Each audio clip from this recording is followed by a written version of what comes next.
Hey Steelers Nation, welcome back. Joe Rockey here with the Pittsburgh Steelers Syndicate.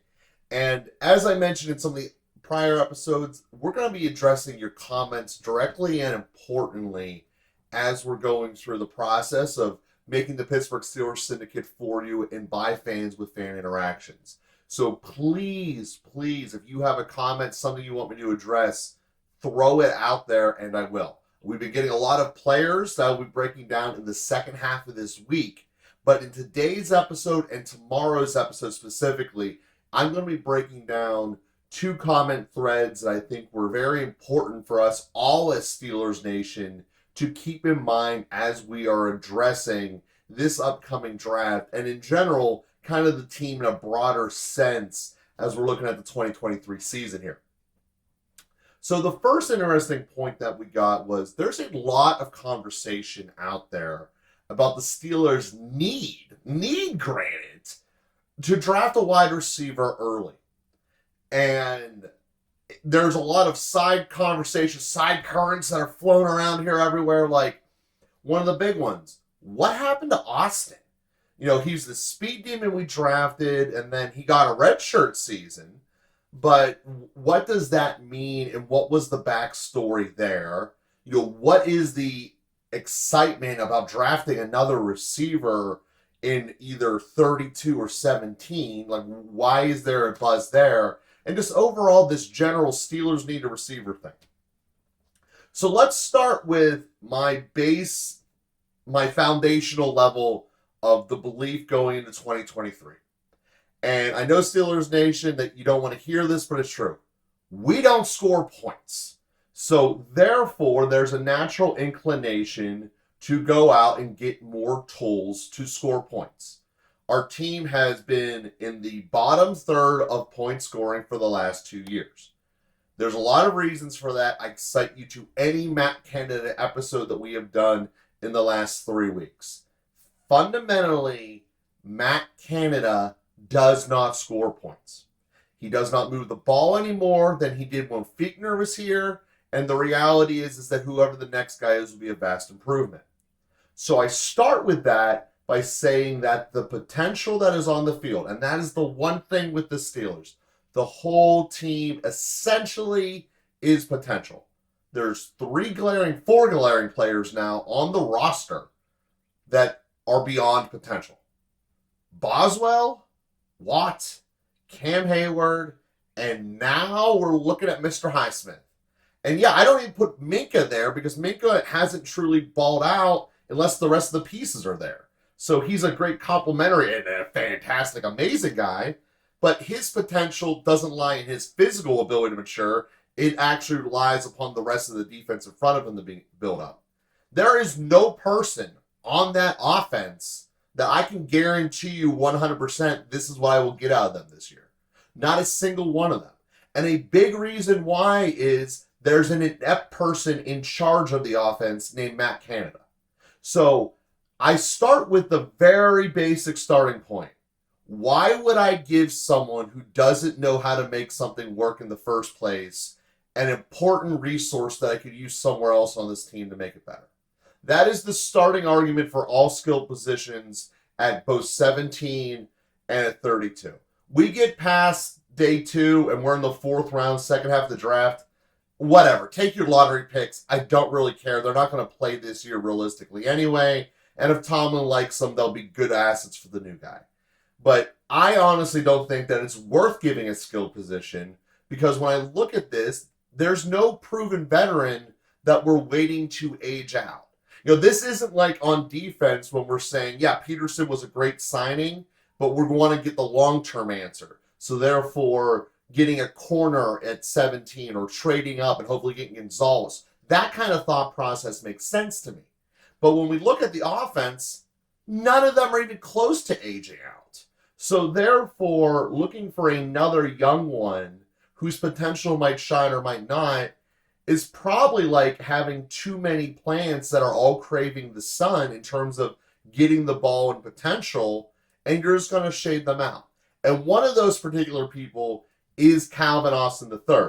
Now, Here's the backstory that happened with Austin for those that were not paying attention to this subplot during training camp last year. Austin comes out, speed demon, looks amazing during minicamp this or May and June. You're hearing all kinds of stories getting written about it. He could be the wild card. He could be all kinds of crazy things that we didn't have on this team. We had pure vertical speed in a way that could be utilized. Very similar to the conversation that we had about James Washington when he was initially drafted as well, to do a little flashback for you, Steelers Nation. But when we were also sitting during training camp, especially towards the middle of it, it looked like we had 7 receivers. When we counted Miller, when we counted Austin, there were a lot of players that Tomlin wanted. Eventually, we went with, that also counts the kick returner too, being in the receiver room. So the fundamental issue was there were more bodies that we had that Tomlin wanted than there were roster spots available. Because again, the Steelers normally do 5. On some crazy years, they do 6 receivers, make the 53-man roster. And to keep Austin from re-entering the draft pool, essentially, because that's what happens whenever you're on the practice squad. Any single team can take you on the practice squad. Basically, Austin had a lower body injury that was for the 3rd preseason game, I believe. Maybe it was the 2nd. But it kept him out of it. And as soon as you miss a preseason game, by NFL rules, you could then be eligible for the IR, for the injured reserve list. And the Steelers utilized this as a solution to the broader wide receiver problem of saying, we want to keep this guy in the Steelers uniform, and if we let him go out there into the training or into the practice squad, he's not going to stay on our team. So what the Steelers have identified was that they want Calvin Austin. They like his skill sets, and he's bringing a lot to the table. However, he was not going to be on the starting roster last year because they were enamored with people like Boykin. Now, there was stuff that Boykin brought to the table that Austin just flat out doesn't. Boykin was a hitter on special teams. He also was a much taller, bigger body guy. And at that time, they weren't 100% sure about whether or not George Pickens was going to be healthy enough to play the whole season. Because remember, Pickens was coming off of the torn injury into the draft. That's why he fell to us in the 2nd round in the first place. He thought he would have been a top 5 receiver. So that concern basically forced Boykin to be one of our 5 receivers. And you knew Johnson was making the team, and you knew Pickens was going to make the team. You also knew you needed a kick returner. Therefore, there was only 1 spot left. And when we looked down to it, the Steelers just weren't comfortable having 2 rookies being in that mix. So what happens? He gets the injury. He misses the preseason game. The Steelers slap the IR tag on him. And then he's a Steelers asset for all of 2022. And now, guaranteed, he's on the roster going into this phase of the season. No one else can claim him. And this is really what we're going to see. Did the Boykin signing and the keeping of Boykin on the roster last year hold Austin back? And if Austin would have been healthy all year, because the other thing was we knew he wasn't going to be healthy for week 1. He believed he was going to become reactivated because he felt he would have been healthy in week 3. So that was his report and analysis at the time when he got the IR slot put upon him. The question is, will Austin be able to be the return man and take the Olewski spot, which simultaneously improves the team in 2 dramatic ways? First, he's a better punt returner, and we're not going to lose to New England because of him dropping the punt. Therefore, we make the playoffs. Sorry, not going to forget it. Second, Austin is just a physically more special player. He has more speed, more agility, and for the people out there who were comparing to Edelman, he is like that in the sense because he's little. He cuts better than Edelman.